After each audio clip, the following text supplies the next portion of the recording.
Hi guys, Twiglets2 here. In today's video, we're going to help you decide whether the World War II strategy game, War Mongrels, is worth your hard-earned money. We'll start with a 30-second summary of this commando-style game. If you're still intrigued after that, we'll briefly discuss why, having received bad reviews upon release, the game is now receiving very good ratings, before moving on to how the game works, the mechanics, and generally what you actually do in the game, all to help you decide whether War Mongrels is worth it. You'll infiltrate Nazi installations as a team of individuals, each with special skills to help you sneak past, distract, and silently dispatch enemy soldiers. There's a planning mode to issue orders, then wait for the right moment to execute them. There's even a combat mode where you use WASD to control your team, making the game feel more like Foxhole. The story follows German deserters who join up with the Polish resistance. Decent voice acting, including Geralt of Rivia, brings light-hearted moments that contrast with the atrocities of World War II. The game had a bug-filled release at the end of 2021, which led to mixed and negative reviews. Fast forward to September 22, and the game has released with a polished edition. It's the same game for the same price, but without the bugs, leading to some very good reviews in more recent times. The setting is very much on the Eastern Front of World War II, starting with the Germans being pushed back by the Soviets, then back to German-occupied Poland for the majority of the game. You'll notice the cutscenes have a cartoonish style to them, occasionally using animals such as wolves and sheep, as well as decrepit zombies, as a way of reflecting a character's inner feelings or their role in the story.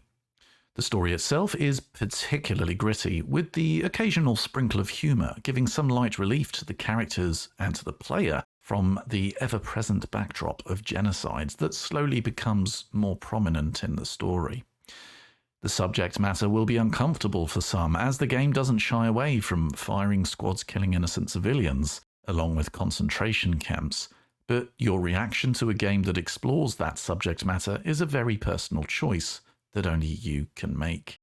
There are no knights in shining armour in War Mongrels. Most characters are grey at best, sometimes feeling a camaraderie, but often disliking each other, making for tense situations throughout the story. And before moving on to the detailed mechanics, let me put it like this. The game has you on the edge of your seat most of the time, either because you don't want to get caught or simply find that part of the story eerie and uncomfortable. In a way, it reminds me of the tension you feel in BioShock, while exploring the dark and largely deserted Rapture with the occasional flurries of activity and fighting. If it's a tense experience you're looking for, War Mongrels delivers in abundance. That's enough about the setting. What's it like to get behind the controls of War Mongrels? Starting with the tutorial mission, you learn it's a drag and click control system like any RTS, albeit you select with right click, which feels weird. Although many maps are rather large, most of them break down into miniature puzzles with 2 or 3 soldiers, some standing, some patrolling, that you need to dispatch without the other soldiers nearby overhearing. You move from one group of soldiers to the next, dispatching soldiers as you go until you reach your objective, sometimes culminating in an all guns blazing running for the exit, sometimes a stealthy extraction, depending on the chapter. I particularly enjoyed mowing down tens of soldiers with an MG42 before sprinting off into the woods as their reinforcements arrived. You'll generally have control of 2 or 3 characters that you can switch between on the fly, and each has their own way of distracting or dispatching soldiers. Leaving a nice pocket watch in plain sight or whistling will often encourage a soldier to move from their position and investigate, ready for you to knock them out and hide them in a bush. Usually this will open up a new avenue for you to take out other soldiers and rinse repeat. You can interact with the environment at times. Your strongest character might be able to knock down a weakened section of wall to crush the soldiers beneath. Or releasing the handbrake on a car may end up squishing 4 soldiers who would otherwise have caused you a problem.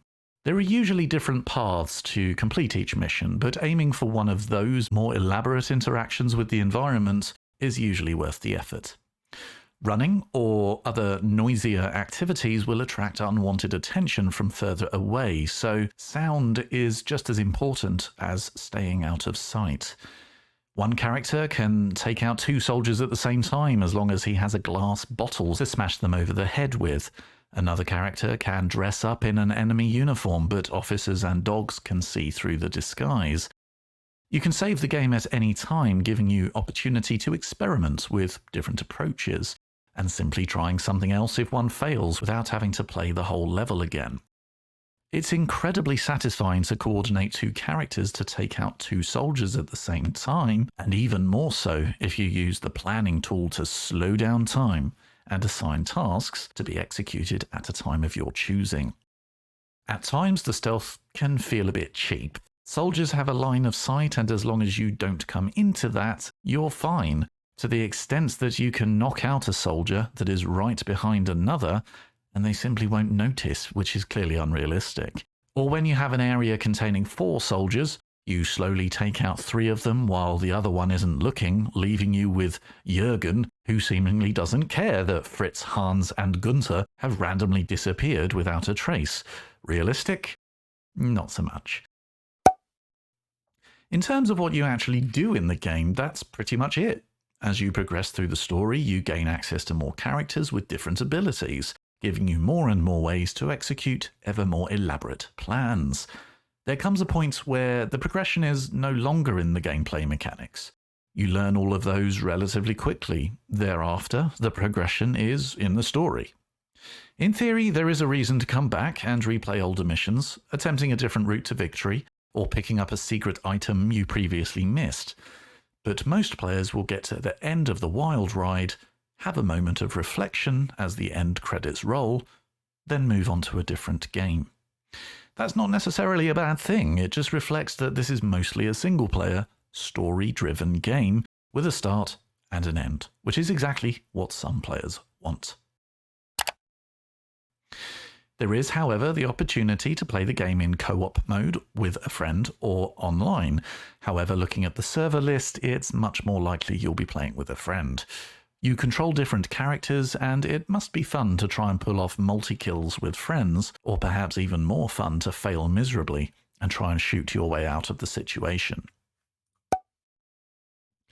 So let's explore who this game would work for and help you decide whether it's worth your time and money. Firstly, the bad reviews that this game has collected since 2021 can mostly be ignored now, as the vast majority were because of the buggy release, and I can confirm that I haven't experienced any bugs while playing the game. The story itself is absorbing, the characters avoid cheesy cliches for the most part, and gameplay is ultimately satisfying and fun, giving a genuine sense of achievement and relief once you reach the end of a level. The voice acting is genuinely impressive, especially since you get to experience the voice of Geralt from The Witcher in a World War II setting. If you enjoy a good story, if you enjoy the World War II setting, if you don't mind the majority of the game being about stealth with only a little bit of high-tempo action, I'm confident you will enjoy what this game has to offer. But that's all the good stuff. Where does this game fall short? There aren't many reasons to come back once you've completed the story. Like a good book, you will probably feel a sense of satisfaction and accomplishment by the end, and feel happy to put it down and move on to the next adventure. But the number of hours you'll get out of this game are where I start to struggle with recommending War Mongrels. At full price, it's $45, £32 or €38, which is simply too much for the amount of content that you'll receive. However, if you're happy to wait for a sale, the most recent Steam sale, which coincided with the polished release, had a 44% discount, which is a far better price for the quality, albeit short, story that War Mongrels brings. When a game is released in a buggy state, then eventually brought up to spec, there are 2 schools of thought. The game shouldn't have been released when it clearly wasn't ready, that much is obvious. But you have to respect the developers for sticking with it and fixing the game for free, and not some scummy paid-for DLC. It's just a shame it took them nearly a year to do it. The story of War Mongrels does stay with you after you shut the game down. I'd say that for that reason alone, you should seriously consider it, provided you have some interest in stealth games and World War II, and particularly if you like sitting in a dark room alone, just you and the game, with no outside disturbance. War Mongrels is like a classic black and white movie that requires and deserves your undivided attention, and there's a real possibility it will leave its mark on you long after you finish playing. Strategy, war games, tanks, World War II, RTS, I love all of them. If you do too, then please consider checking out my other videos. If you found this video useful, please leave a like and let me know your thoughts in the comments below. See ya.